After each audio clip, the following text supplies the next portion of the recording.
नमस्कार मंडळी. तर जसं की तुम्हाला माहिती आहे मी आईकडे गेले होते, तर हा आमचा डे 3 होता. आम्ही ठरवलं की आमचे जे घरातले लोक आहेत त्यांनी सगळ्यांनी मिळून अक्कलकोटला जायचं स्वामींचं दर्शन घ्यायला.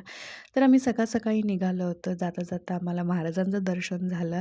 ते घेऊन आम्ही पुढे निघालो आणि जाता-जाता माझ्या छोट्या बहिणीला पण घ्यायचं होतं कॉलेजवरून. तिला आम्ही पिक केलं आणि आम्ही घरातून साधारणतः 9 वाजता निघालो होतो. खूपच उशिरा निघालो होतो आणि त्याच्यामध्ये पावसाचा खूप मारा चालू होता. पण काही असेल तरी आमच्या रायासाहेबांना मामाजवळ बसून गाडी ही चालवायचीच होती. म्हणजे पूर्ण प्रवासामध्ये तो मामाजवळच होता. त्याच्यानंतर जसं-जसं पुढे जात होतो तसं-तसं पाऊस जास्त होता. सोलापूर साईडला खूप जास्तच पाऊस होता. जाताना आम्ही 2-3 ठिकाणी थांबलो कारण जाताना नाश्ता केला. त्याच्यानंतर थोडा वेळ अ, रायासाठी इकडे-तिकडे खाऊ घ्यायला थांबावंच लागत होतं. कारण खूप लांबचा प्रवास होता. नाही म्हटलं तर 7 ते 8 तासाचा प्रवास झाला आमचा आणि जाताना असे काही सुंदर असे नॅचरल नजारे आम्ही बघत गेलो होतो आणि डान्स तो करना बनता ही है, राईट?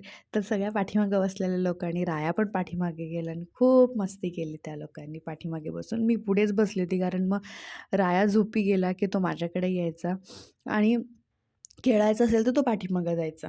हे बघा असा काय आम्हाला खूप जोराचा पाऊस लागत होता येता-जाता. पण थोडा-थोडा ब्रेक घेत का होईना पण आम्ही अक्कलकोटला पोहोचलो. म्हणजे आम्ही निघालो होतो 9 वाजता आणि आम्ही पोहोचलो संध्याकाळी 4:30 वाजता. तिथे गेल्यानंतर तशी फार गर्दी होती. म्हणजे इतका उशिरा जरी पोहोचलो तरी फार गर्दी होती तिकडे. मला स्वामींचं दर्शन खूप छान झालं. रायाचं पण दर्शन खूप छान झालं. माझी खूप दिवसापासूनची इच्छा होती, की रायाला घेऊन अक्कलकोटला जायचं. तसा तो लहानच आहे एजमध्ये त्याला घेऊन जाण्यासाठी, पण मी ते केलं. दर्शन झाल्यानंतर आम्ही घरी लगेच परत यायला निघालो आणि आम्हाला घरी पोहोचायला वाजले रात्रीचे 2:30. Thank you for watching. Bye.